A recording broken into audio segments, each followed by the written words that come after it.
فجر کی فرض رکعت کے بعد کے اذکار، سبحان اللہ 100 بار، لا الہ الا اللہ 100 بار، ٹھیک ہے. 100 دفعہ والے 2 اذکار. ابو ہریرہ کہتے ہیں کہ رسول اللہ صلی اللہ علیہ وسلم نے فرمایا جو صبح کی نماز کے بعد 100 دفعہ سبحان اللہ اور 100 دفعہ لا الہ الا اللہ پڑھے اس کے گناہ معاف ہو جائیں گے اگرچہ وہ سمندر کی جھاگ کے برابر ہوں. سلام کے بعد تشہد کی حالت میں کسی سے بات کیے بغیر ذکر کرنا، کسی سے بات کیے بغیر ذکر کرنا. ابو ذر سے مروی ہے کہ رسول اللہ صلی اللہ علیہ وسلم نے فرمایا جو شخص فجر کی نماز کے بعد نماز میں تشہد میں بیٹھنے کی طرح اپنی ٹانگ کو دوہرا کیے ہوئے ہو اور کسی سے بات کیے بغیر 10 مرتبہ لا الہ الا اللہ وحدہ لا شریک لہ لہ الملک ولہ الحمد یحیی ویمیت وہو علی کل شیء قدیر پڑھے گا، اس کے لیے 10 نیکیاں لکھ دی جائیں گی، اس کے 10 گناہ معاف کر دیے جائیں گے، اس کے 10 درجات بلند کر دیے جائیں گے، اور وہ اس دن ہر برائی سے محفوظ رہے گا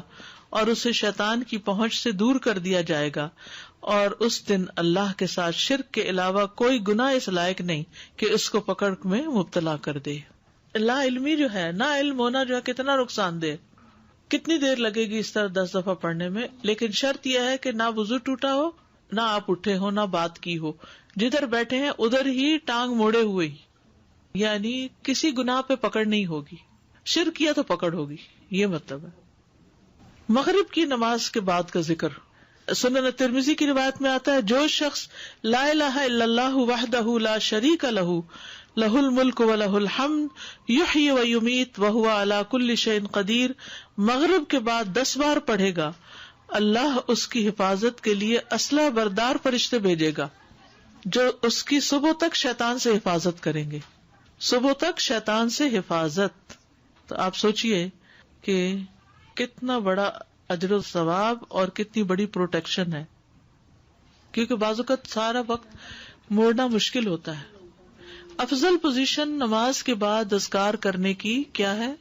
2 زانوں کے بیٹھنا. لیکن اگر آپ اتنی دیر بیٹھ ہی نہیں سکتے، کچھ لوگوں کی تو ٹانگ مڑتی بھی نہیں ہے گھٹنوں کی تکلیف کی وجہ سے،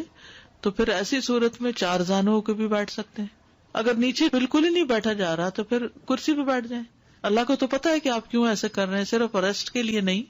بلکہ مجبوری کے تحت.